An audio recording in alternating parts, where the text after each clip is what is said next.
Well, I would like to tell you a story that happened that really goes along with one of the verses that we were studying today. And I was already praying about what I should do for this mission spotlight. The Lord reminded me of this, and I felt like it was confirmed as we were studying today in our Sabbath school and just looking at some different things. In Proverbs 3:25 and 26, it says, "Be not afraid of sudden fear, neither of the desolation of the wicked when it cometh. For the Lord shall be thy confidence, and shall keep thy foot from being taken." And this really reminded me of a time where, as foreign missionaries, we had somewhat of a sudden fear come upon us. And that was really when we had gone to Kenya, Africa, and we were very interested in the true educational work. And so my family and I had gone there to move a school from a city location to a country location, and so that it fit more with the blueprint that we have of true education. And as we went there, we recognized right off that one of the biggest needs that the ministry had was a vehicle. And I know that right now this ministry is also recognizing the great need of a vehicle. And so please keep that in your prayers. But as we went to Kenya, we realized that we had 12 people. This included the staff. This included the students. This included basically the school at large. And there was 12 people at the time that were there and that were dependent on every meal and transportation and everything. There were some other students that lived in the village and that would come in every day, but 12 people depended on the school for getting wherever they went, and it became a very difficult situation. If we wanted to go out and travel and be able to do evangelism in the local communities, we found it very difficult because we had to rent taxis, we had to do a lot of different things, and we found that as we were going to the different churches to minister and to encourage the brethren there, that the music was not uplifting. It was very secular and worldly, and we just were facing a lot of challenges. So we began praying that the Lord would provide a vehicle. And furthermore, we realized that as soon as we went out into the country location where we were, that it would be almost impossible to find a taxi or some kind of transportation to transport us to the different locations. And we needed something to be able to haul building materials and a lot of water and different things like this. And so we needed a vehicle. It was one of the highest things on the priority list is, Lord, we need a vehicle. And so we began acting in accordance with our prayers, like Brother Raphael was just telling us. And so we began searching and looking and praying.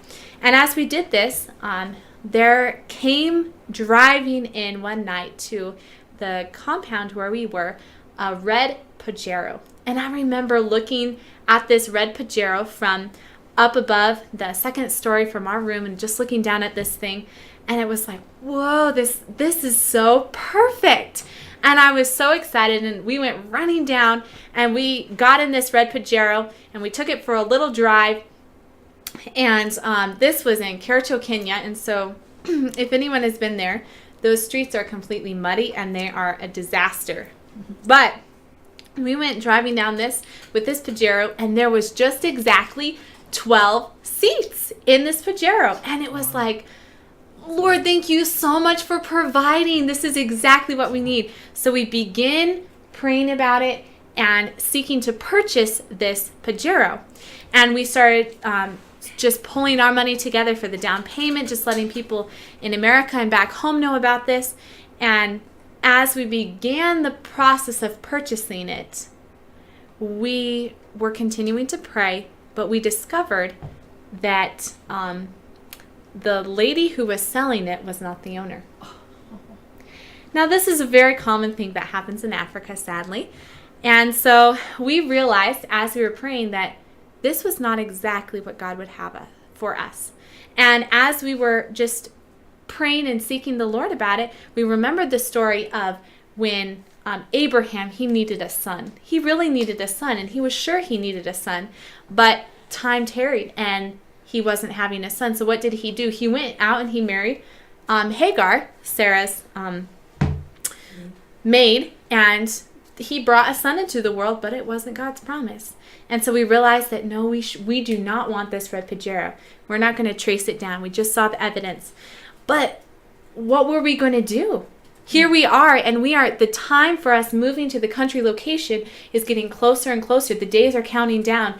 Now we are fasting and praying that God would provide us a vehicle. And we are really seeking to know what God's will is.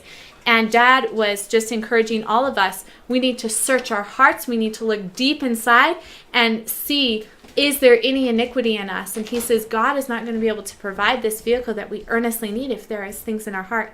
And as we continued praying about it, it became exceedingly evident that we would not have a vehicle by the time that we needed it.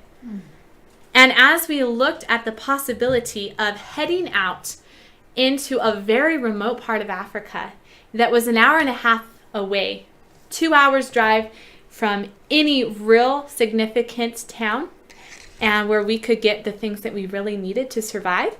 And we were going to be 12 kilometers, which is about 6 miles, approximately 6 miles from the mission station. We were going to be renting a house 12 kilometers away, and we had no access except by foot. But we prayed and we said, Lord, we know that it's your will for us to move out to that country location. That's in accordance with your will. So we're willing to step out in faith.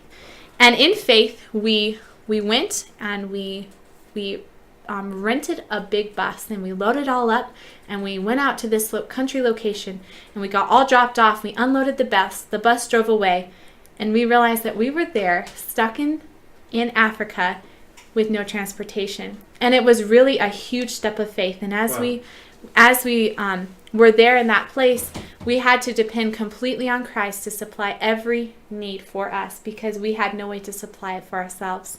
And I just want to encourage you that sometimes we cannot see into the future, but God saw into the future, and he knew that we needed that experience to be able to enter and actually do the missionary work that we had gone to do. Because while we were there, we did not just idly sit around. We went walking to town. We went to the market, and we walked from the location that we were 4 kilometers down into town and then 4 kilometers back, which was a very intense hike. And we would go down to town and back several times, and we actually went 7 times this trip.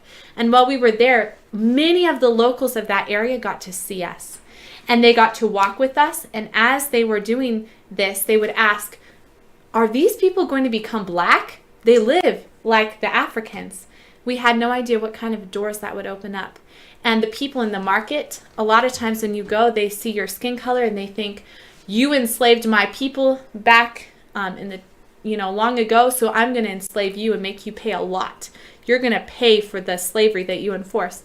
Even though I would have never had a slave if it was my choice, but they just still inflict that upon you, and so they charge you exorbitant prices, and they think they're going to get some of your wealth.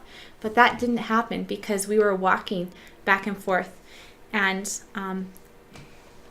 the Lord really provided. I remember as we're walking, we would talk every time about the vehicle that God would provide. We didn't see how. We didn't know when. There was no vehicles for sale in that area. It was an extremely remote part of Africa. But as we were walking, I remember that there was this black truck that would often drive past us. And I would say, oh, look, everyone, look at that black truck. He's driving to the property. So don't worry. When we get there, it will be sitting in the yard. Well, it's interesting how the Lord answers those kind of things, even though we don't really think about it. And as my father was actually able to go to town, and there was a vehicle found, when he came back home, he said, everyone, guess what? The black truck is finally in the yard. And that's exactly what God provided. And I would just encourage each one of you that God has a purpose for us. And in these times, we all are going to have to experience stepping out in faith. And a lot of times we don't understand what that entails. We know that we're going to have to be living without transportation, but do we know how many of those hearts, the people around us, that is going to be affected because in the trial we have joy? And I would just encourage each one of you that each of you, as you're at work, as you're at home, you are in a mission field. And it may not be as extreme as what I just described, but each of you have little tests of faith every day. And I would encourage you, step out. Take God at his word. Rely upon his promises. In those experiences and trials, have courage and have faith. And with faith, look beyond your circumstances to what God is going to provide, because he will.